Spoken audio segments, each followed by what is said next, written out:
Good morning student. आज हम पढ़ेंगे पार्ट 9 स्वतंत्रता की ओर।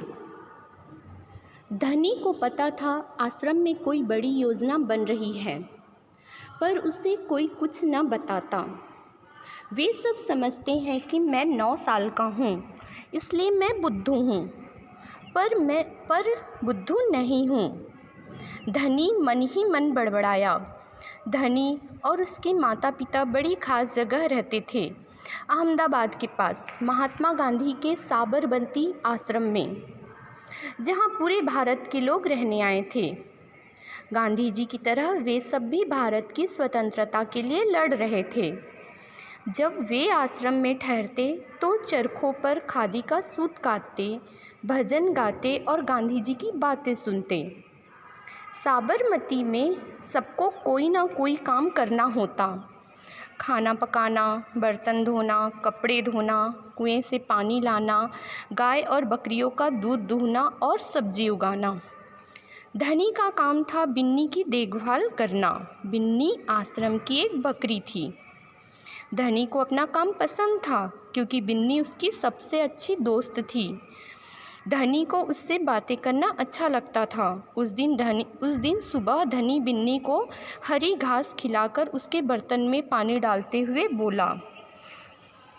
तो यहाँ पर धनी क्या है, एक बच्चा है और वह क्या कर रहा है, उसे पता चल रहा है कि आश्रम है जहाँ वह रहता है अपने माता पिता के साथ में, वहाँ पर कोई योजना बन रही है और उसे कोई कुछ नहीं बताता था। वो सब समझते थे कि मैं 9 साल का हूँ। धनी खुद ही बोल रहा है कि सब समझते हैं कि मैं 9 साल का हूँ, इसलिए मैं बुद्धू हूँ, कि मेरे में कम दिमाग है, मैं छोटा हूँ, ऐसा सब समझ रहे हैं। और धनी मन ही मन बड़बड़ा रहा है। धनी और उसके माता पिता बड़ी खास जगह मतलब कोई विशेष जगह में रहते हैं। कहाँ रहते हैं? अहमदाबाद के पास महात्मा गांधी के साबरमती आश्रम में। अहमदाबाद में महात्मा गांधी का साबरमती आश्रम है, जहाँ पर पूरे भारत से लोग रहने आए थे। गांधी जी की तरह वे सब भी भारत की स्वतंत्रता के लिए लड़ रहे थे। जब वे आश्रम में ठहरते तो चरखों पर खादी का सूत काटते, भजन गाते और गांधी जी की बातें सुनते।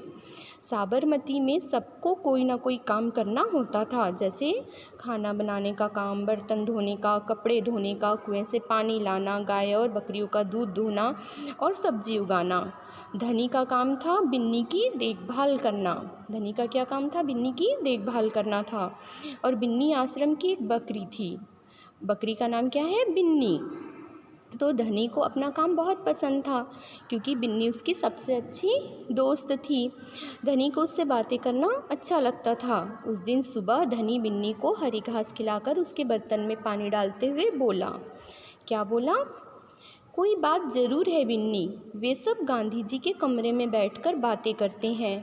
कोई योजना बनाई जा रही है।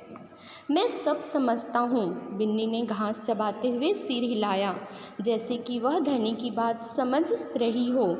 धनी को भूख लगी। कूदती फांदती बिन्नी को लेकर जब रसोई घर की तरफ चला, उसकी माँ चूल्हा फूंक रही थी और कमरे में धुआं भर रहा था। अम्मा, क्या गांधी जी कहीं जा रहे हैं? उसने पूछा। खांसते हुए माँ बोली, वे सब यात्रा पर जा रहे हैं। यात्रा? कहाँ जा रहे हैं? धनी ने सवाल किया। समुद्र के पास कहीं। अब सवाल पूछना बंद करो और जाओ यहाँ से धनी। अम्मा जरा गुस्से से बोली, पहले मुझे खाना पकाने दो। धनी सब्जी की क्यारियों की तरफ निकल गया, जहाँ बूढ़ा बिंदा आलू खोद रहा था। बिंदा चाचा, धनी उनके पास बैठ गया। आप भी यात्रा पर जा रहे हैं क्या? बिंदा ने सिर हिलाकर मना किया। उसके कुछ बोलने से पहले धनी ने उतावले होकर पूछा, कहाँ जा रहे हैं? क्या हो रहा है? तो बिन्नी के मन में एक सवाल था कि आश्रम में ज़रूर कोई योजना बन रही है, पर उसे कोई बता नहीं रहा है। यह जानने के लिए वह बिन्नी से ही बातें करने लगा कि बिन्नी ज़रूर कोई बात है और लोग मुझे बता नहीं रहे हैं, पर मैं सब समझता हूँ। बिन्नी ने भी घास चबाते हुए सिर हिलाया, जैसे वह धनी की बात को समझ रहा हो। अब देखिए धनी क्या किया, धनी बिन्नी को लेकर रसोई घर की तरफ चले गया। उसकी माँ क्या कर रही है, चूल्हा फूंक रही है। आजकल आपके घर में खाना पकाने के लिए जिन चीज़ों का इस्तेमाल होता है तो गैस चूल्हा है, स्टोव है, वैसे ही पहले चूल्हे ही होते थे। अभी भी लोग चूल्हे में खाना पकाते हैं। तो धनी की माँ भी चूल्हे में खाना बना रही थी, फूंक रही थी, धुआं हो रहा था और कमरे में पूरा धुआं भर रहा था। अम्मा, धनी पूछता है अपनी अम्मा से कि अम्मा, गांधी जी कहीं जा रहे हैं? उसने पूछा। तो धुआं हो रहा था इसलिए खांसते हुए अम्मा बोलती है कि वे सब यात्रा पर जा रहे हैं। तो धनी के मन में प्रश्न उठता है कि यात्रा, कहाँ जा रहे हैं? धनी ने फिर से सवाल किया। तो अम्मा ने कहा कि वो समुद्र के पास कहें। अब सवाल पूछना बंद करो और जाओ यहाँ से।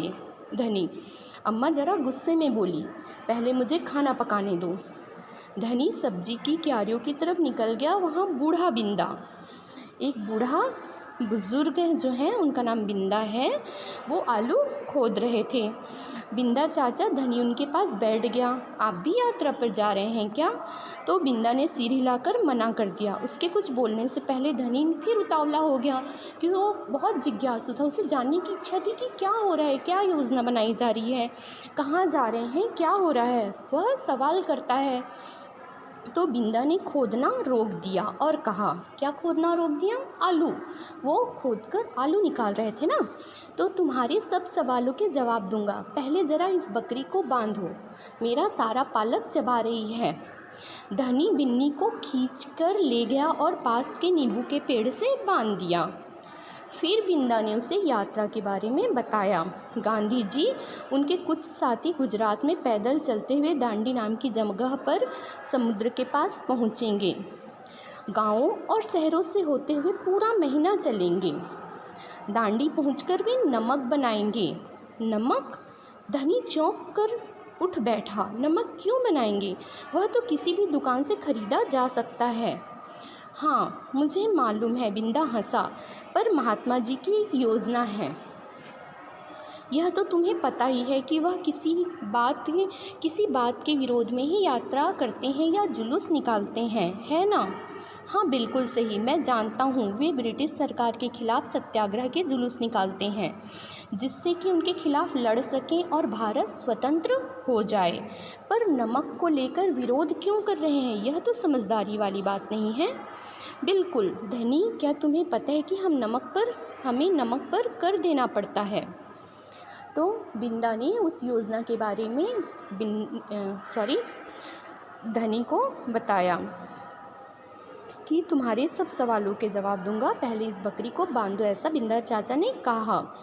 और फिर बिंदा ने उसने यात्रा के बारे में बताया कि गांधी जी और उनके कुछ साथी कहाँ जाएंगे, गुजरात में पैदल चलते हुए दांडी नामक जगह पर समुद्र के किनारे जाएंगे। गांव और शहरों से होते हुए क्या करेंगे, पूरे महीने चलेंगे और दांडी पहुंचकर वो नमक बनाएंगे। धनी भी चौंक गया कि नमक क्यों बनाएंगे, नमक तो दुकानों में भी मिलता है। और बिंदा हंसने लगा, पर महात्मा जी क्या करते हैं कि एक योजना है, यह तो तुम्हें पता है कि वह क्या करते हैं, किसी भी चीज़ के, किसी भी बात के विरोध में यात्रा करते हैं, जुलूस निकालते हैं, क्योंकि वो ब्रिटिश सरकार के खिलाफ सत्याग्रह के जुलूस निकालते हैं जिससे कि उनके खिलाफ क्या कर सकें, लड़ सकें और भारत क्या हो जाए, स्वतंत्र हो जाए। पर नमक को लेकर विरोध क्यों कर रहे हैं? यह तो समझदारी वाली बात नहीं है। यह किसने कहा? धनी ने कहा। पर बिंदा चाचा ने उन्हें समझाते हुए कहा कि हमें नमक पर कर देना पड़ता है। कर का मतलब क्या होता है, आप सुनते हैं ना, टैक्स, तो कर देना पड़ता है सरकार को, उसके लिए कुछ पैसे देने पड़ते हैं। अच्छा, धनी हैरान रह गया। नमक की ज़रूरत तो सभी को है, इसका मतलब है कि हर भारतवासी, गरीब से गरीब भी यह कर देता है, बिंदा चाचा ने आगे समझाया। लेकिन यह तो सरासर अन्याय है। धनी की आंखों में गुस्सा था। हाँ, यह अन्याय है। इतना ही नहीं, भारतीय लोगों को नमक बनाने की मनाही है। महात्मा जी ने ब्रिटिश सरकार को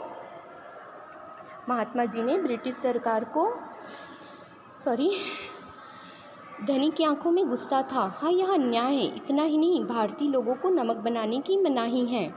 महात्मा जी ने ब्रिटिश सरकार को कर हटाने को कहा, पर उन्होंने बात ठुकरा दी। इसलिए उन्होंने निश्चय किया है इसलिए उन्होंने निश्चय किया है कि वे दांडी चलकर जाएंगे और समुद्र के पानी से नमक बनाएंगे। 1 महीने तक पैदल चलेंगे।